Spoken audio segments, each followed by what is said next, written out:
สบายดีท่านผู้ชมที่เคารพตอนท่านผู้ชมเข้าสู่การรายงานข่าวสดพักเที่ยงจากของข่าวโทรภาพแห่งชาติข่าวพักเที่ยงในวันนี้เช่นเคยมีหลายข่าวที่น่าสนใจมานำเสนอข่าวภายในข่าวต่างประเทศพร้อมด้วยข่าวกีฬาเริ่มต้นด้วยสารแสดงความสมเสยจากนายกรัฐมนตรีแห่งสาธารณรัฐประชาชนประชาธิปไตยเกาหลีถึงนายกรัฐมนตรีแห่งสาธารณรัฐประชาธิปไตยประชาชนลาวเนื่องในโอกาสวันสถาปนาสาธารณรัฐประชาธิปไตยประชาชนลาวครบรอบ50 ปีถึงสหายซอนไซสีพันดอนนายกรัฐมนตรีแห่งสาธารณรัฐประชาธิปไตยประชาชนลาวข้าพเจ้าเนื่องในโอกาสวันสถาปนาสาธารณรัฐประชาธิปไตยประชาชนลาวครบรอบ50 ปีขออวยพรไซอันประเสริฐมายังสหายและผ่านสหายไปยังรัฐบาลและประชาชนลาวข้าพเจ้าขอแสดงความยินดีที่ภายใต้การนำพาซี่น้ำอันถูกต้องของพรรคประชาชนปฏิบัติลาวรัฐบาลและประชาชนลาวได้ประสบผลสำเร็จอันใหญ่หลวงในทุกแขนงการของเศรษฐกิจสังคมโดยยึดมั่นอุดมการณ์สังคมนิยมในตลอดระยะ50 ปีที่ผ่านมาข้าพเจ้าขอถือโอกาสนี้แสดงความเสื่อมั่นว่าสายพัวพันมิตรภาพและการร่วมมือที่เป็นมูลเสื้อระหว่างสาธารณรัฐประชาชนประชาธิปไตยเกาหลีและสาธารณรัฐประชาธิปไตยประชาชนลาวจะสืบต่อเสริมขยายให้สอดคล้องกับน้ำใจตกลงกันที่ได้รับการบรรลุในการพบปะสุดยอดที่เป็นครั้งประวัติศาสตร์ระหว่างสองประเทศพวกเขาและอวยพรให้สหายจงประสบผลสำเร็จอันใหญ่หลวงกว่าเก่าในการสร้างสรรค์พัฒนาประเทศชาติให้เจริญรุ่งเรืองปักเทซองนายกรัฐมนตรีแห่งสาธารณรัฐประชาชนประชาธิปไตยเกาหลีพร้อมนี้ก็มีสารแสดงความสมเสยจากของนายกรัฐมนตรีกระทรวงการต่างประเทศแห่งสาธารณรัฐโปโลยถึงนายกรัฐมนตรีกระทรวงการต่างประเทศแห่งสาธารณรัฐประชาธิปไตยประชาชนลาวเนื่องในโอกาสวันสถาปนาสาธารณรัฐประชาธิปไตยประชาชนลาวครบรอบ50 ปีพระประธานท้องสวรรค์พรหมวิหารรัฐมนตรีกระทรวงการต่างประเทศแห่งสาธารณรัฐประชาธิปไตยประชาชนลาวเนื่องในโอกาสครบรอบ50 ปีแห่งการสถาปนาสาธารณรัฐประชาธิปไตยประชาชนลาวข้าพเจ้าขอแสดงความสมเสยอย่างจริงใจและพรไซอันประเสริฐมายังพระประธานโปโลยและสาธารณรัฐประชาธิปไตยประชาชนลาวมีการพัวพันกันมาหลายทศวรรษแห่งการพัวพันมิตรภาพข้าพเจ้าเชื่อมั่นว่าพวกเขาจะสืบต่อพยายามทุกวิธีทางเพื่อรับประกันว่าการพัวพันทางด้านการเมืองเศรษฐกิจสังคมของพวกเขาจะสืบต่อพัฒนาขึ้นตื่มในท่ามกลางบรรยากาศของการหัวมือที่ต่างฝ่ายต่างได้รับผลประโยชน์พวกเขาเกี่ยมพร้อมที่จะมีการแลกเปลี่ยนการเยี่ยมยามของคณะผู้แทนขั้นสูงซึ่งจะเฮ็ดให้พวกเขาศึกษาค้นคว้าโครงห่างซึ่งจะเฮ็ดให้พวกเขาศึกษาค้นคว้าโครงการใหม่และบรรลุข้อตกลงที่พึงพอใจความกันบนจิตใจดังกล่าวนี้ข้าพเจ้าหวังเป็นอย่างยิ่งว่าจะได้พบกับพระประธานในอนาคตข้าพเจ้าขอถือโอกาสนี้แสดงความนับถือเป็นอย่างสูงมายังพระประธานและอวยพรไซให้แก่พระประธานจงมีสุขภาพเข้มแข็งและเจริญรุ่งเรืองวลาดูโดซีโกสกีรองนายกรัฐมนตรีแห่งรองนายกรัฐมนตรีกระทรวงการต่างประเทศแห่งสาธารณรัฐโปโลยบรรดาพนักงานสมาชิกพรรคของกระทรวงวัฒนธรรมและการท่องเที่ยวได้พร้อมกันรับฟังการปาฐกถาเนื่องในโอกาสวันสถาปนาสาธารณรัฐประชาธิปไตยประชาชนลาวครบรอบ50 ปีและวันเกิดประธานไก่สนพรหมวิหารครบรอบ105 ปีพร้อมกันนี้ก็ได้มีการปรับเปลี่ยนการระลึก50 ปีวันสถาปนาสาธารณรัฐประชาธิปไตยประชาชนลาวครบรอบ50 ปีให้กับบรรดาพนักงานรัฐกรวันที่ 8 ธันวาคม 2025 ที่หอวัฒนธรรมแห่งชาติท่านนางสวนสวรรค์วิยเกตเลขาคณะบริหารงานพรรคกระทรวงรัฐมนตรีกระทรวงวัฒนธรรมและการท่องเที่ยวได้ปาฐกถาวันสถาปนาสาธารณรัฐประชาธิปไตยประชาชนลาวครบรอบ50 ปีและวันเกิดประธานไก่สนพรหมวิหารครบรอบ105 ปีมีคณะนำจากกระทรวงพร้อมด้วยพนักงานและสมาชิกพรรคเข้าร่วมท่านนางสวนสวรรค์วิยเกตได้ยกให้เห็นถึงตลอดระยะ50 ปีแห่งการปกปักรักษาและพัฒนาประเทศชาติภายใต้การนำพาของพรรคได้เฮ็ดให้สมหน้าของประเทศเฮามีการเปลี่ยนแปลงใหญ่หลวงรอบด้านชีวิตการเป็นอยู่ของประชาชนบรรดาเผ่าได้รับการยกสูงขึ้นอย่างประยุทธ์ยั่งได้กลายเป็นพื้นฐานด้านสังคมการเมืองการป้องกันชาติป้องกันความสงบให้ประเทศชาติอันนักแน่นที่รับประกันระบอบใหม่ของพวกเขาให้ยืนยงคงตัวผ่านผ่าอุปสรรคสิ่งท้าทายทดสอบต่างๆ และสืบต่อก้าวขึ้นตามเส้นทางที่พรรควางออกพร้อมนั้นท่านยังได้ยกให้เห็นถึงตลอดระยะแห่งการเป็นผู้นำสูงสุดของพรรคและรัฐเฮาประธานไก่สอนพบวิหารย้ำใดก็ซี่ทิศเยืองทางแห่งการก้าวเดินไปสู่ไสชนะของการปฏิบัติประธานไก่สอนพบวิหารเป็นผู้นำที่เด็ดขาดและมีหัวคิดประดิษฐ์สร้างกล้าคิดกล้าเหตุกล้าหาผิดชอบเป็นแว่นแย้งอันใส่แจ้งและเป็นแบบอย่างอันประเสริฐเลิศล้ำทางด้านคุณธาตุการเมืองคุณสมบัติศีลธรรมปฏิบัติแบบแผนวิธีเหตุเวียกก็คือแบบแผนดำรงชีวิตให้แก่พนักงานสมาชิกพรรคนักรบและประชาชนบรรดาเผ่าในทั่วประเทศได้อุทิศชีวิตของตนด้วยความบริสุทธิ์พุทธพองเพื่อผลประโยชน์ของชาติและประชาชนเพื่อเป็นบทเรียนให้แก่ลูกหลานรุ่นต่อไปเป็นขั้นทุ้งแห่งการเต้าโฮมความสามัคคีทั่วปวงชนบรรดาเผ่าสร้างความสามัคคีหักแพงความไว้เนื้อเสื่อใจและได้รับความนับถือจากมหาชนการปะทะกถาในครั้งนี้เป็นการศึกษาอบรมการเมืองแนวคิดให้พนักงานและนักศึกษาได้รับรู้เสื่อมซึมประวัติความเป็นมาของมูลเสื้อวันสถาปนาสาธารณรัฐประชาธิปไตยปฏิรูปลาวและคำเฮียนเอาชีวิตการเคลื่อนไหวปฏิบัติผลงานคุณงามความดีของประธานไก่สนผู้บริหารผู้นำที่แสนเคารพหักของการปฏิบัติหุ้นก่อนมาเป็นแบบอย่างมูลไส้เข้าในการพัฒนาตนเองให้มีคุณธาตุการเมืองนักแน่นสร้างสาพัฒนาประเทศชาติของตนให้มีความเจริญรุ่งเรืองขึ้นอย่างบ่หยุดยั้งจากนั้นในพิธีก็ได้มีพิธีประดับเหรียญการะลึก50 ปีวันสถาปนาสาธารณรัฐประชาธิปไตยปฏิรูปลาวครบรอบ50 ปีในพิธีประดับเหรียญครั้งนี้ท่านวันศรีกัวมั่วรองรัฐมนตรีกระทรวงวัฒนธรรมและการท่องเที่ยวได้ตั้งหน้าให้แก่คณะพรรคขึ้นผ่านรัฐธรรมนูญประธานประเทศฉบับเลขที่286/ปปทลงวันที่20 พฤศจิกายน 2025ว่าด้วยการประดับเหรียญการะลึก50 ปีวันสถาปนาสาธารณรัฐประชาธิปไตยปฏิรูปลาวให้แก่พนักงานประจำการและพนักงานบำนาญในโครงเขตกระทรวงวัฒนธรรมและการท่องเที่ยวจำนวน665 ทานหญิง285 ทานในนั้นพนักงานประจำการมี365 ทานหญิง162 ทานและพนักงานบำนาญมี290 ทานหญิง124 ทานมีผลงานคุณงามความดีใหญ่หลวงในการอุทิศเหงื่อแห้งและสติปัญญาเข้าในภารกิจของการปกปักรักษาและสร้างสรรค์พัฒนาประเทศชาติตลอดระยะผ่านมาเพื่อเป็นการย่องย้อสรรเสริญคุณงามความดีของบรรดาทานการนำในอดีตและปัจจุบันตลอดฮอดพนักงานขันต่างๆที่ได้ประกอบส่วนสร้างสรรค์พัฒนาประเทศชาติเอกอัครราชทูตสาธารณรัฐประชาธิปไตยปฏิรูปลาวประจำสาธารณรัฐประชาชนจีนได้ตีราคาสูงต่อกับการพัวพันร่วมมือของสองชาติลาวจีนโดยเฉพาะกองแม่นสาธารณรัฐประชาชนจีนที่ได้ประกอบส่วนสำคัญเข้าในขบวนการพัฒนาของสาธารณรัฐประชาธิปไตยปฏิรูปลาวตลอดระยะ50 ปีผ่านมาท่านสมพร ศรีเจริญเอกอัครราชทูตสาธารณรัฐประชาธิปไตยประชาชนลาวประจำสาธารณรัฐประชาชนจีนได้ให้สัมภาษณ์ต่อผู้สื่อข่าวพวกเฮาว่าประเทศลาวและจีนมีการพัวพันร่วมมือมิตรภาพกันมายาวนานสองประเทศเป็นบ้านใกล้เฮือนเคียงมีแม่น้ำสายผูติดจอดกันแต่อันสำคัญแม่นมีชะตากรรมร่วมกัน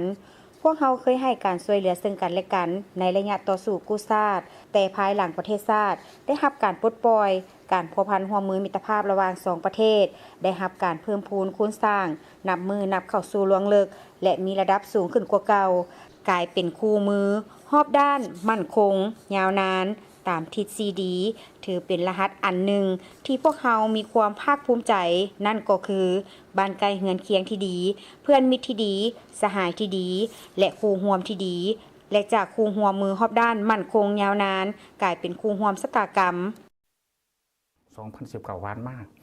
เลขาธิการใหญ่ของสองพรรคก็ได้สิ้นขอตกลงว่าโดยการสร้างแผนแม่บทว่าโดยการสร้างคู่ร่วมกิจกรรมนับกันคู่ร่วมกิจกรรมดังกล่าวนั้นมันได้รับการพัฒนาและได้นำเอาผลประโยชน์ตัวจริงนับมือนับล้านขึ้นมาให้ประชาชนสองชาติเราและมาต่อในถึงปัจจุบันนี้พวกเรากำลังอยู่ในระยะการจัดตั้งปฏิบัติแผนแม่บทฉบับที่2 2024-2028 อันนี้แหละแสดงให้เห็นว่าการพัวพันหัวมือระหว่างสองประเทศของพวกเรานับมือนับนะครับการพัฒนาขึ้นสู่ระดับสูงดังที่เลขาธิการใหญ่ต้องรุ่นที่สุริพลก็ได้ย้ำในเวลาพบปะกับเลขาธิการใหญ่สีจิ้นผิงว่าการพัวพันหัวมือระหว่างสองประเทศ แมนยูในระยะที่ดีที่สุดของประวัติศาสตร์ของการพัวพันของประเทศแล้วก็นำเอาผลประโยชน์นำมือไล่ขึ้นมาสู่ประชาชนสองศาสตร์และภารกิจการสร้างสรรค์พัฒนาอยู่สองประเทศของเรา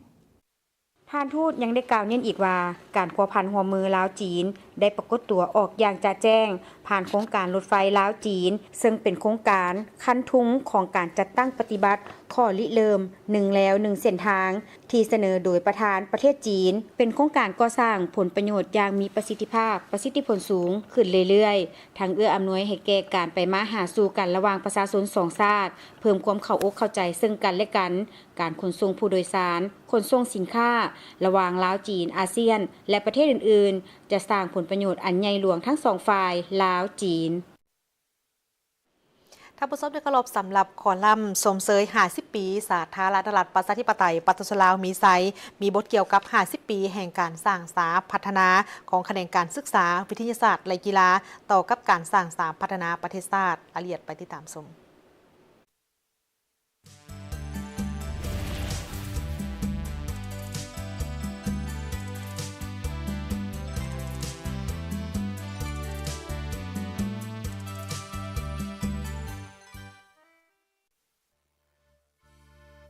วันชาติที่2ธันวาปี 1975 เมื่อประเทศชาติได้รับอิสรภาพและประกาศสถาปนาสาธารณรัฐประชาธิปไตยประชาชนลาวกระทรวงเสด็จการได้เกิดขึ้นเคียงคู่กับการก่อสร้างและพัฒนาประเทศชาติตลอด50 ปีผ่านมากระทรวงเสด็จการและกีฬาได้รับหน้าที่ที่สำคัญอย่างยิ่งในการสร้างปฐมปัจจัยพื้นฐานของสังคมโดยผ่านการศึกษาวิทยาศาสตร์และกีฬาซึ่งเป็นเครื่องมือในการพัฒนาทรัพยากรมนุษย์ให้กลายเป็นพลังงานขับเคลื่อนประเทศชาติให้ก้าวหน้าอย่างยืนยงเปรียบเสมือนทวนไฟที่ส่องแสงสว่างแห่งปัญญาและความรู้ที่บ่มีวันดับมอดของความเจริญรุ่งเรืองศรีวิไลในระยะปี 1975 หา 1990 กระทรวงเสด็จการได้วางรากฐานในสภาพที่ลำบากประเทศชาติอยู่ในสภาพหลังสงครามและมีความขาดแคลนครูอาจารย์โรงเรียนและอุปกรณ์การเรียนการสอนแต่ด้วยการนำพาของพรรคและรัฐบาลกระทรวงเสด็จการได้เฮ็ดหน้าที่เป็นแสงสว่างแห่งสติปัญญาสร้างโรงเรียนขึ้นในขอบเขตทั่วประเทศสร้างหลักสูตรพื้นฐานแห่งชาติและฝึกอบรมครูอาจารย์ให้มีทักษะและมีจิตสำนึกในการรับใช้ชาติในระยะปี 1991 หา 2000 ขบวนการปฏิรูปการศึกษาระยะนี้ประเทศชาติเข้าสู่เศรษฐกิจตลาดแบบใหม่พร้อมทั้งการปรับปรุงโครงสร้างการบริหารการศึกษากระทรวงเสด็จการได้ออกนโยบายแบบใหม่เช่นการขยายการศึกษาขั้นพื้นฐานสู่เขตชนบทห่างไกลศอกลีกการส่งเสริมการศึกษาของเด็กหญิงและเด็กที่ขาดเขินทางด้านเศรษฐกิจรวมทั้งการเริ่มการสร้างระบบการศึกษานอกโรงเรียนเพื่อให้ประชาชนทุกกลุ่มได้มีโอกาสเรียนรู้ตลอดชีวิตในระยะปี 2001 หา 2010 การยกระดับมาตรฐานการศึกษาในทศวรรษนี้กระทรวงเสด็จการและกีฬาได้เข้าร่วมกับนานาประเทศในการผลิตบุคลากรที่มีคุณภาพผ่านโรงเรียนวิชาชีพและมหาวิทยาลัยต่างๆในการจัดการศึกษาเพื่อทุกคนและการสร้างหลักสูตรแห่งชาติได้ถูกดำเนินไปอย่างกว้างขวางนอกจากนั้นการฝึกอบรมครูอาจารย์และการพัฒนาหลักสูตรได้รับการพัฒนาโดยเฉพาะคุณภาพการสอนได้รับการพัฒนาอย่างเป็นระยะที่สำคัญในระยะปี 2011 หา 2020 ก้าวเข้าสู่ยุคดิจิทัลและการร่วมมือกับสากลกระทรวงศึกษาได้มีการผลิตและขยายความรู้ผ่านโครงการการศึกษาดิจิทัลโรงเรียนอัจฉริยะสื่อการเรียนการสอนและการร่วมมือกับองค์การจัดตั้งสากลการร่วมมือในครั้งนี้เป็นพื้นฐานในการยกระดับคุณภาพการศึกษาลาวให้ทันสมัยเทียมเท่ากับบรรดาประเทศในระยะปี 2021 หา 2025 กระทรวงศึกษาธิการวิทยาศาสตร์และกีฬาได้ดำเนินการปรับปรุงคุณภาพการศึกษาครั้งใหญ่ทั้งสายสามัญศึกษาอาชีวศึกษาและการศึกษาชั้นสูงให้สอดคล้องกับมาตรฐานสากลและทันสมัยทันยุคดิจิทัล 4.0 ในไทยสมัยนี้สภาแห่งชาติได้มีการรับรองเอากฎหมายว่าด้วยสามัญศึกษาเพื่อวางรากฐานการพัฒนาการศึกษาอย่างยืนยงพร้อมกันนั้นกระทรวงศึกษายังได้มีการปรับปรุงหลักสูตรตำราและพัฒนาสื่อดิจิทัลเพื่อเป็นการยกระดับคุณภาพการเรียนรู้ให้ทันสมัยและกระทรวงศึกษาได้มีการกำหนดในแผน10ว่าด้วยการปรับปรุงโครงสร้างการศึกษาสายสามัญศึกษาขึ้นใหม่จากระบบ5+4+3 มาเป็นระบบ6+3+3 ซึ่งเป็นรูปแบบที่มีประสิทธิภาพสอดคล้องกับขั้นตอนของการพัฒนาที่สำคัญของเด็กและสอดคล้องกับภาคพื้นและสากลสำหรับด้านวิทยาศาสตร์การศึกษาในระยะใหม่กระทรวงศึกษาธิการและกีฬาได้มีการส่งเสริมเวียกงานสถาบันค้นคว้าวิทยาศาสตร์การศึกษาแห่งชาติสถาบันวิทยาศาสตร์และนวัตกรรมศูนย์วิจัยศูนย์สถิติศูนย์ ICT ศ ศูนย์ข้อมูลวิทยาศาสตร์แห่งชาติและได้มีการส่งเสริมการค้นคว้าวิจัยภาคพื้นที่มีผลประโยชน์ต่อกับการพัฒนาเศรษฐกิจสังคมเช่นการพัฒนาหลักสูตรสายสามัญศึกษาสายอาชีวศึกษาและการศึกษาชั้นสูงให้สอดคล้องต่อความเรียกร้องต้องการของการพัฒนาการศึกษาในระยะใหม่ในการเก็บรักษาพันธุ์พืชท้องถิ่นและพัฒนาอาชีวศึกษาและการพัฒนาชีวภาพอุตสาหกรรมและการปรับปรุงการผลิตสินค้าที่มีมูลค่าเพิ่มด้านการกีฬาและกิจกรรม50 ปีผ่านมาการกีฬาและกิจกรรมของประเทศลาวได้ก้าวหน้าอย่างเป็นรูปธรรมนักกีฬาลาวได้เข้าร่วมการแข่งขันระดับภาคพื้นและสากลได้รับเหรียญคำเหรียญเงินและเหรียญทองอย่างต่อเนื่องสร้างชื่อเสียงให้กับประเทศลาวและสร้างแรงบันดาลใจให้เยาวชนหันมารักการออกกำลังกายและรักษาสุขภาพดังนั้นภารกิจในอนาคตกระทรวงศึกษาธิการและกีฬาได้สืบต่อในการสร้างพัฒนาระบบการศึกษาให้ทันสมัยสร้างคนลาวให้มีความรู้ความสามารถมีคุณธรรมและรับผิดชอบต่อสังคมพร้อมทั้งพัฒนาวิทยาศาสตร์และนวัตกรรมให้เป็นพลังขับเคลื่อนในการสร้างเศรษฐกิจสีเขียวและความยืนยงของประเทศสังรวมแล้วตลอดระยะ50 ปีแห่งการสร้างสรรค์และพัฒนากระทรวงศึกษาธิการวิทยาศาสตร์และกีฬาขอยืนยันว่าการศึกษาแม่นโคมไฟส่องทางสู่อนาคตของชาติและจะยังมีความมั่นคงเป็นแรงขับเคลื่อนในการพัฒนาคนลาวให้ก้าวไปสู่ความเจริญรุ่งเรืองพร้อมกับการก้าวย่างมั่นคงของประเทศชาติสู่อนาคตใหม่แห่งยุคสมัยความรู้และปัญญา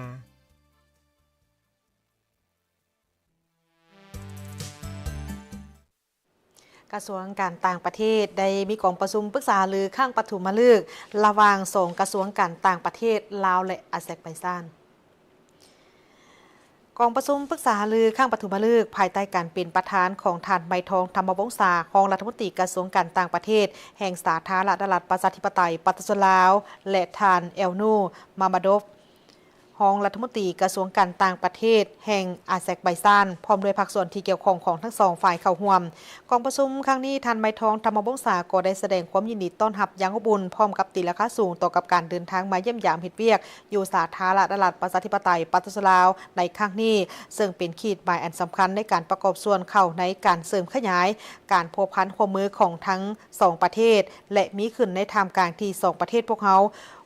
พร้อมร่วมกันเฉลิมฉลองวันสร้างตั้งสายผูกพันการทูตระหว่างสาธารณรัฐประชาธิปไตยปฏิเสธลาวและอาเซอร์ไบจานครบรอบ30 ปีในโอกาสดังกล่าวนี้ทั้งสองฝ่ายก็ได้มีการร่วมกันทบทวนคืนและตีราคาถึงสภาพการพัวพันร่วมมือระหว่างสองประเทศในระยะที่ผ่านมาพร้อมทางปรึกษาหารือและแลกเปลี่ยนคำคิดเห็นเกี่ยวกับการร่วมมือสองฝ่ายหลายฝ่ายและการร่วมมือในขงเขตต่างๆที่ทั้งสองฝ่ายนั้นสนใจร่วมกันสองฝ่ายได้มีการตีราคาสูงต่อกับการพัวพันร่วมมือระหว่างสองประเทศซึ่งนับตั้งแต่สาธารณรัฐประชาธิปไตยปฏิเสธลาวและสาธารณรัฐอาเซอร์ไบจานได้สั่งตั้งสายพัวพันการทูตน้ำกันในวันที่22 พฤษภาคม ปี1995เป็นต้นมาสองประเทศแม้นได้สืบต่อในการรักษาสายพัวพันมิตรภาพและการร่วมมืออันดีพิเศษในปี2025นี้สองประเทศแม้นได้ร่วมกันเฉลิมฉลองครบรอบ30 ปีแห่งการสั่งตั้งสายพัวพันการทูตน้ำกันสองฝ่ายยังได้ตีราคาสูงต่อกับหมากผลของการพบปะระหว่างประธานทองล้นศรีสุริตประธานประเทศแห่งสาธารณรัฐประชาธิปไตยปฏิเสธลาวและประธานอิลฮามอาลีเยฟประธานาธิบดีแห่งสาธารณรัฐอาเซอร์ไบจานในโอกาสที่ได้เข้าร่วมกองประชุมสุดยอดกลุ่มบริกในเดือนตุลาของปี2024ที่ผ่านมาที่เมืองกาซานสหพันธ์รัสเซียซึ่งเป็นขีดหมายที่สำคัญต่อกับการหมายมั่นอันแห่งกล้าทางด้านการเมืองในการเพิ่มทวีหัดแน่นการพัวพันร่วมมือของทั้งสองฝ่ายในขงเขตต่างๆรวมทั้งการก้าวเข้าสู่การจัดกองประชุมปรึกษาหารือทางด้านการเมืองระหว่างสองกระทรวงการต่างประเทศลาวและอาเซอร์ไบจานข้างปฐมฤกษ์และก็นี่เป็นการพันขยายผลของการพบปะดังกล่าวนี้กองประชุมปรึกษาหารือและทบทวนคืนการพัวพันร่วมมือในด้านต่างๆเป็นต้นก็เป็นการพัวพันร่วมมือทางด้านการเมืองการร่วมมือระหว่างสองพรรคการเมืองการร่วมมือทางด้านรัฐสภาทางด้านเศรษฐกิจการค้าและการลงทุนการท่องเที่ยวการศึกษารวมไปถึงเวียกงานของการเก็บกู้ระเบิดที่บ่ทันแตกซึ่งทั้งสองประเทศนี้ได้ให้ความสำคัญต่อกับเวียกงานดังกล่าวเนื่องจากเป็นประเทศที่ได้รับผลกระทบจากระเบิดคือกัน นอกจากนี้ทั้งสองฝ่ายก็ยังได้มีการปรึกษาหารือและแลกเปลี่ยนคำคิดคำเห็นเพื่อเสริมขยายสายผูกพันมิตรภาพและการร่วมมือที่เป็นมุนเสื้ออันดีงามระหว่างสองประเทศในต่อหน้าให้สืบต่อขยายตัวยิ่งขึ้นทั้งสองฝ่ายยังได้เห็นดีในการสืบต่อให้การร่วมมือและสนับสนุนซึ่งกันและกันในเวทีภาคพื้นและสากลพร้อมทางได้แลกเปลี่ยนทัศนะต่อกับปัญหาภาคพื้นและสากลจำนวนหนึ่งที่ทั้งสองฝ่ายนั้นมีความสนใจร่วมกันกองประชุมครั้งนี้เป็นเต็มไปด้วยบรรยากาศแห่งความอบอุ่นและสนิทสนมคงไปคงมาสร้างสรรค์และได้รับมรรคผลอย่างน่าพึงพอใจ